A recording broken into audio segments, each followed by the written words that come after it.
Hi, Ashley. Thank you for joining us today on the podcast. Do you want to tell us a little bit about your background in environmental health and introduce yourself?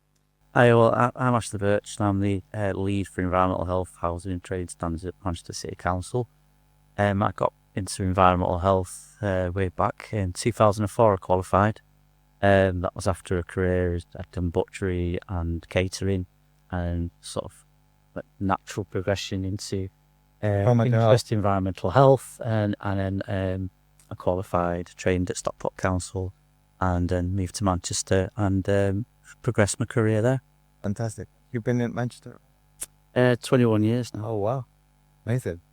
So you've been pivotal in... Yeah, I think back in 2017, 18, and CIH wanted to create an apprenticeship. So a lot of people went down to London to hear about the opportunity. And I volunteered to be a chair of the Trailblazer Apprenticeship Group, along with 10 other authorities, the Food Standards Agency, a number of universities, including Leeds Beckett, and a company called Skills for Health, who helps us go through the process. Okay. It took about, I think it was getting up to 2 years, probably up to get the apprenticeship sort of signed off by the Institute of Apprenticeships. And following that, then it was just a case really of hoping that universities would take the apprenticeship standard and deliver the degree apprenticeship in environmental health. And a number of universities have, and Leeds Beckett were one of them. Fantastic. So It was a great process to go through. It was a really innovative process. The purpose of it really was to, to sustain the profession of environmental health. the future of the profession. For the future, just to make sure that, universities were still delivering courses. They had a course to deliver. Employers had, so that we as employers could resource our teams effectively with the right skills, because of increasing demands on local authorities delivering environmental health. There are other routes into the profession, into the sector. Yeah, it's good to hear. At Leeds Beckett now, been for 4 or 5 years. There's different cohorts of apprenticeships coming on every year, and it's helping resource for the future. At Manchester, we've had 3 apprentices going through it, and we've got another 3 starting in there. So it's a continual process. You have to keep... The apprentices you have at Manchester, are they different sectors within environmental health? Or Yeah, they work across different teams. Work in the housing team, work in a licensing team, work in an administration team, and work in an employees team. So it's a varied pool of people, and it's really, really important to make sure that we develop our staff for the future, but also to ensure that people stay within the sector. Yeah, absolutely.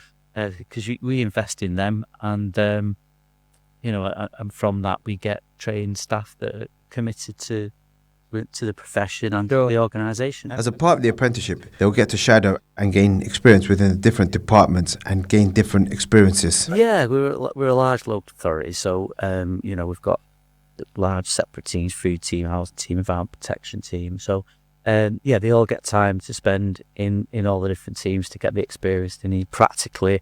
We try and measure that alongside what they're learning at university. Fantastic.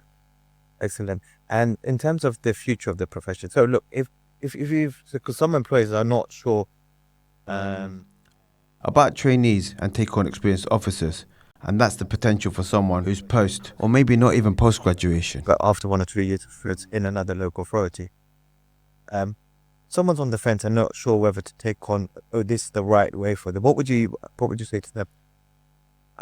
I mean, because the apprenticeship, because it's paid from the levy from your organisation, so you don't have to worry about finding budget for specific university fees. It comes from your levy, your apprenticeship levy within your organisation, so you don't have to worry about that.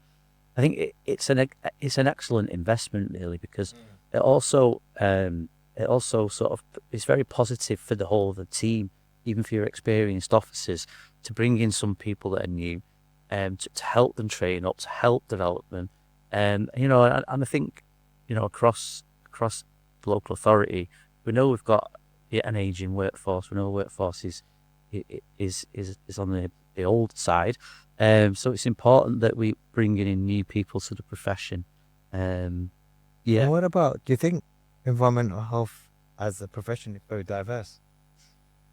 I think that we're doing a lot of work to increase the diversity. I think there is diversity there, certainly. And I know that within our own organisations, we're doing a lot to ensure diversity within the teams. But you know, I think there's always more. There's always more we can do to promote the profession to a wider audience and ensure their participation. Yeah, Fantastic. From the apprentices' point of view, they are gaining qualifications and getting real-world life experience without debts and while they learn. So they are getting the best of both worlds.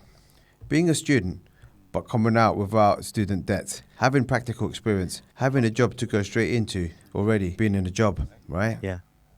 So it's definitely beneficial. Seems like a win-win for everyone. Yeah. The employee, and for the profession. Yeah. There's so many benefits of the apprenticeship. It's hard to see where down points come. Really, There aren't. I can't really see any negatives. I think sometimes if you've got members in your existing team that wanted to develop up, and they've got their workload, and they've got the day at university, and then got experience to get as well. I think, you know, it's Balancing it all, that could balancing it all. But I think that's where we work together a lot to ensure that, you know, the work's completed, but they've got time as well as part of the apprenticeship to develop and get the knowledge and experience, and that's down to us as environmental health managers to make sure that they've got the room to be able to do that. So yeah, it's, you know, we have to invest in the profession. We have to keep moving forward.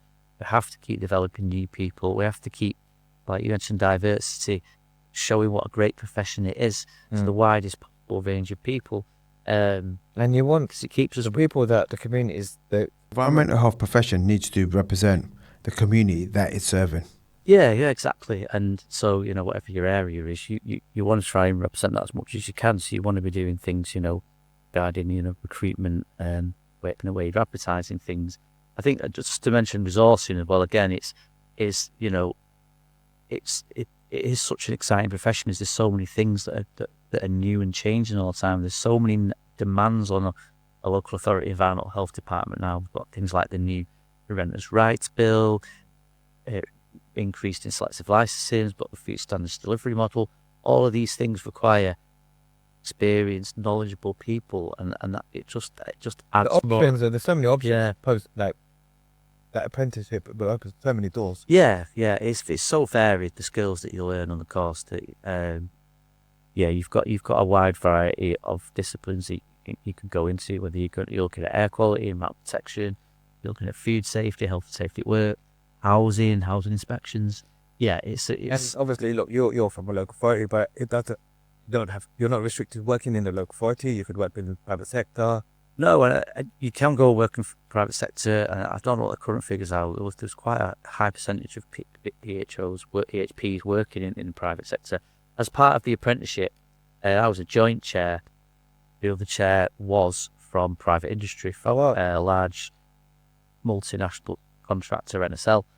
So that was really interesting to get their perspective on things. And regarding the private sector, I think it's important that those students or those apprentices also got experience within local authorities to enable them to qualify, because sometimes in private sector you focused on one area only. One area, and you know, so that's so I realised that as well. Yeah, Like so, the food manufacturers, if they've got they're only getting the food. food or health and safety at work. So there's certain aspects, maybe housing, etc., where local authorities can support those apprentices And environmental protection to and qualify, stuff, yeah. because essentially people can move from the private sector into the public sector and back again. So we're all One family. we're all family, private, public. In fact, EHPs are. We're all in the profession. So Ashley, looking forward to the future, how do you see the role of AI within environmental health? think AI in environmental health is just at its infancy at the moment. I think we're just trying to get to grips with its capability and what it could offer and what it could deliver, negatives and positives, so we understand how to manage it. But it's certainly something that's going to be more and more there in the future.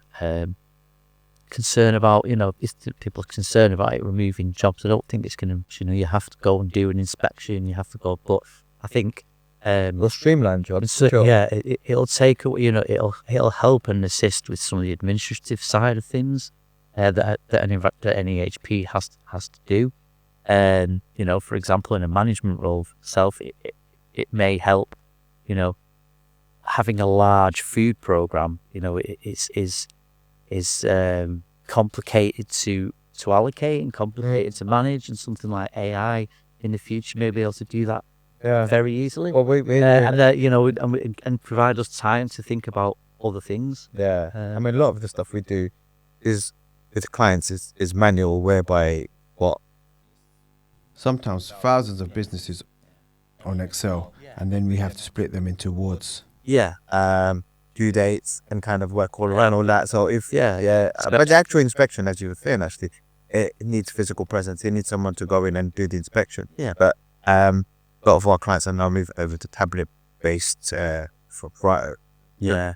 the reporting after, which streamline and takes away. And so the inspection, the lists are on there, previous inspection details are already on the tablet. Yeah. So it is kind of, there's definitely a lot of advancement, and that has been, I think, very much a few years. But yeah, you're right. It's very much in its infancy. So much more that can be done. Yeah, and will be done. Yeah, and if in a positive way, it is quite exciting and interesting to see what it can do with those things. And yeah, like for example, the lists and dealing with them, it's hopeful that AI will. And we're using tablets as well. That's something we're developing as well, to make things easier for the HPs, so that they spend more time talking to the business, helping businesses, helping people. Ultimately, you want to provide an advisory service, and that the businesses are compliant. Yeah, But also in such a huge authority, few business premises. So There will always be a mix of new food premises, mobile businesses, and home caterers, as well as existing businesses. yeah. There's a large turnover. Yeah, there's always going to be 5,000-6,000 businesses. Yeah. We've got, I think it's got 5,500, maybe 6,000 food business registered now. But so AI there's a lot of potential there within our. exciting times ahead, right? Yeah. I think it will produce,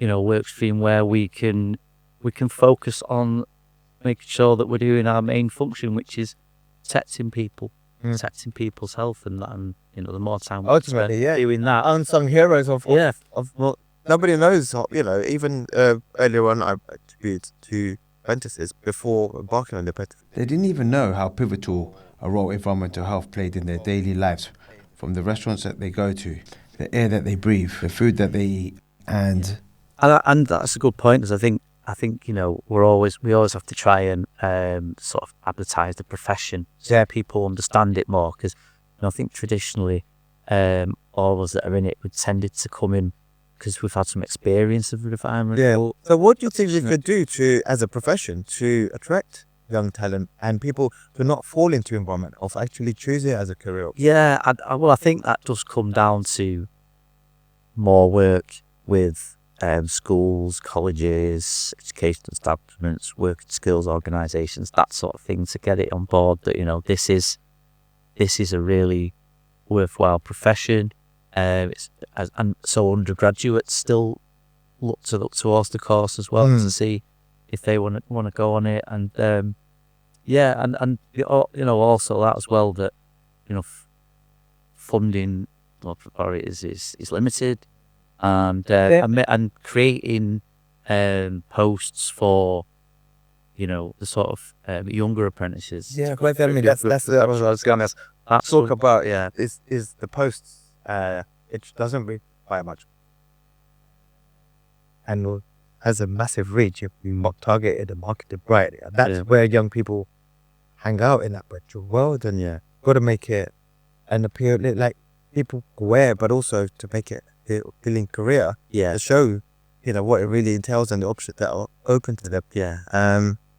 And not just young people, everyone. Our attention spans are really short now. People really just look at short things. Well, That's how we've sort of been conditioned. We've got to, as a profession, environmental health has to adapt to that. Yeah, we've got more to do to promote professions. I think lots of local authority professions is bold. You can have such great careers, Yeah, such absolutely. great pathways there. yeah. And that, And with there's the more we can do. Not specifically environmental health, but the environmental sector as a whole is the second least diverse sector in the UK after farming. Okay. So, I mean, I suppose we know we've got things to do there. Yeah. We know we've got work to do to increase diversity, to make sure we're more included, and that comes with promoting careers. That comes with how you're advertising your jobs. That's how it comes with what your recruitment process is like. And I think it's very important that we continue that focus on these things and continue to get better at doing those things. Yes. Thank you so much. I appreciate it. Thank you.